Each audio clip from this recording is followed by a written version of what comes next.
think what's going to happen is Doge is going to look at Musk. I don't think he should be playing that game with me. Mr. President. Elon Musk and President Donald Trump are fighting again, this time over Trump's signature spending bill, which supporters call the Big Beautiful Bill. In a post on his platform X, Musk wrote that every member of Congress who campaigned on reducing government spending and supports the bill, quote, will lose their primary next year if it is the last thing I do on this earth. Musk, who says he is concerned about the bill's dramatic increase to U.S. debt, threatened to start a new political party called the America Party if the bill is passed. Trump, who says the bill will be an economic boost for the country, fired back with a post on his platform Truth Social, writing that Musk may, quote, have to close up shop and head back home to South Africa if Trump turns the Department of Government Efficiency on Musk, who recently led the government's Doge initiative. Meanwhile, Democrats who were typically at odds with Musk find themselves agreeing with him on the Trump policy bill. Hell has frozen over a second time. Elon Musk is right about this. He's got it exactly right. The idea of borrowing $3.5 trillion on the nation's credit card in order to be able to give tax breaks to the likes of Elon Musk and Jeff Bezos and Mark Zuckerberg is financially nuts. A dramatic weekend in Washington as senators race against the clock to deliver President Donald Trump's Big Beautiful Bill. It's a great bill. It's a popular bill. The president hopes to have his 940-page legislation passed by July 4th. The House narrowly passed its own version last month, but after the Senate makes changes, it will have to go back to the House. I hope that what we're going to receive as a product that is substantially similar to what we sent over in the House. Senate Republicans and Democrats are gridlocked over the details. We're going to make sure that hardworking people can keep more of their money. This bill is a big, beautiful betrayal of the middle class. Here's what's in the bill that's causing the biggest battles. The multi-trillion-dollar spending package would lower federal taxes and increase spending for the military and border security. But it makes deep cuts to government-backed programs like Medicaid and food stamps. More than 71 million Americans depend on Medicaid for health care and health insurance, and roughly 42 million Americans rely on the Supplemental Nutrition Assistance Program known as SNAP for food assistance. Even some Senate Republicans are worried about what those cuts would do to the people in their states. I think that the Medicaid cuts are directionally right, but I think very difficult for the states to absorb. GOP senators hope to vote on the bill Monday. I'm Jen Sullivan reporting. I know people are weary. The Senate could hold a final floor vote today on President Donald Trump's sweeping budget plan.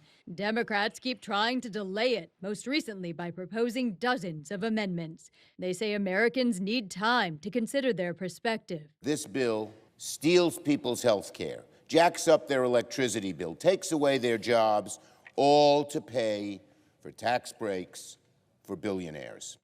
Republicans have a different take. It addresses military modernization. It addresses securing our border.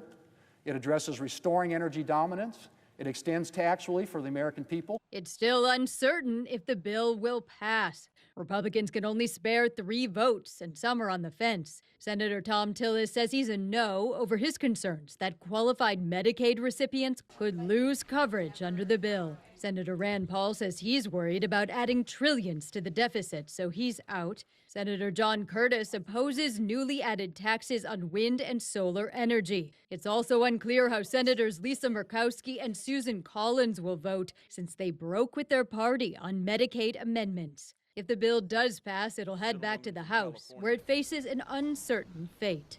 There's a lot of us on the House side that are worried about with the Senate bill, and I think we'll have a hard time passing. I'm Amy Kiley reporting.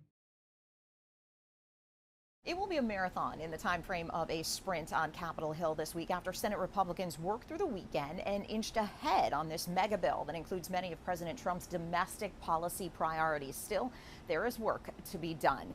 A weekend Senate vote was a vote to move ahead with the bill. The GOP saw just 2 defections, a no vote from Senator Rand Paul of Kentucky, who objects to how much the legislation will add to the federal debt, and another from Senator Thom Tillis of North Carolina, who objects to the depth of the cuts to Medicaid. After President Trump last lashed out on Tillis at social media. The North Carolina Republican said he won't run for re-election next year, hinting he'll also be a no on final passage. A scoring by the nonpartisan Congressional Budget Office underscored the concerns of both flanks of Republicans who have expressed doubt about the bill and how challenging it may be to reconcile them. The CBO said the Senate version of the bill will add $3.3 trillion to the federal deficit over the next decade, more than the House version, and drawing the attention of fiscal conservatives. And for moderates concerned about cuts to Medicaid, the CBO estimated nearly 12 million more Americans will be uninsured by 2034. Again, more than the House version. On Monday morning, the Senate kicked off what's known as a vote-a-rama, a marathon voting session where senators can offer as many amendments as they want to vote on before a final vote on the bill. And after a final vote, the Senate-approved version still needs to go back to the House for a final vote. Remember that July 4th deadline was imposed by the president, so there's no real pressing need for it to be met other than the president's insistence. At the White House, I'm Karen Kafa.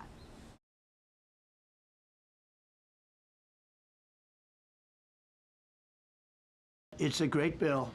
It's a popular bill. President Donald Trump is set to spend a rare weekend in Washington while pushing Senate Republicans to pass his so-called big, beautiful bill. I have been doggedly determined to get this done by July 4th, as has the president. Yet the sweeping domestic bill is on shaky ground. On Thursday, the Senate's rules referee struck down key provisions, saying they don't meet the chamber's strict budget rules so that the bill can be approved by a simple majority vote. Now, Republican leaders are scrambling to rework it. I'm not as set on getting this done on July 4th as some of the others. If they try to jam it through and the House does, and they go too far in changing what the House did, it runs the risk of it failing here. That's the reality. Medicaid is one sticking point, with some Republicans concerned about potential cuts to social safety net programs. Democratic leaders like California's Governor Gavin Newsom opposed the bill, saying if passed, it could eliminate health care coverage for millions of Golden State residents. I never thought I'd see this in my lifetime. This is devastating. The Republican Party is still rewriting key parts of the bill and have yet to release the final text.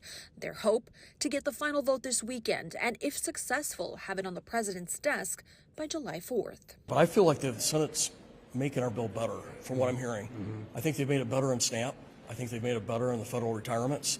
I think they've made it better with the energy. I'm Maribel Gonzalez reporting.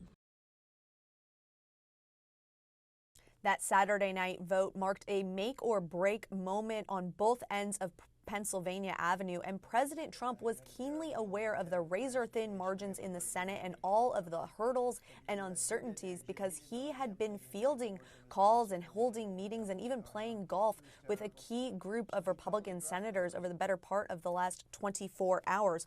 Ultimately, if passed, this legislation, this sweeping tax and spending package, would really unlock President Trump's domestic agenda. And the White House is keenly aware that this is a critical moment to get this over the finish line while Republicans control both the House and the Senate. And for those reasons, President Trump, along with Vice President J.D. Vance, had been working those phones, holding meetings, inviting senators to the White House to get this to a yes. The president scrapped a planned weekend in New Jersey to spend a rare weekend here in Washington, where he held a round of golf with Senator Lindsey Graham of South Carolina, along with Senator Eric Schmitt of Missouri, and Senator Rand Paul of Kentucky, notably a key holdout who had concerns about spending in this package, as well as the provision that raises the debt limit. Paul ultimately voted no on that bill. But Vance himself had headed to the Senate, where he was poised to take a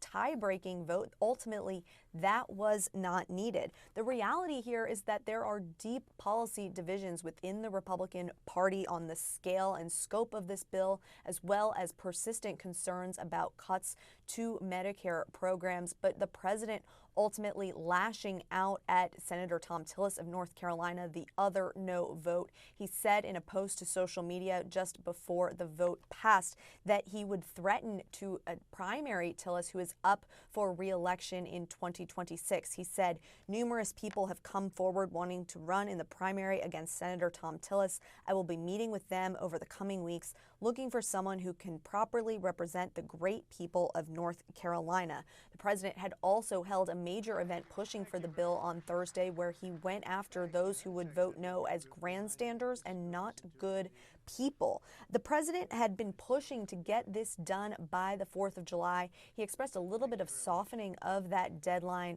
earlier this week, saying it was important but not the end all. So we'll be closely watching how this proceeds in the days ahead as they work through some of the key provisions in this bill, in this so-called vote-a-rama. This is still far from over. Once and if the Senate passes this bill, it still needs to go to the House of Representatives, where they need to approve those changes before it can go to the President Trump's desk. So the president clearly has a lot more lobbying to do, and it remains to be seen if he can close this deal.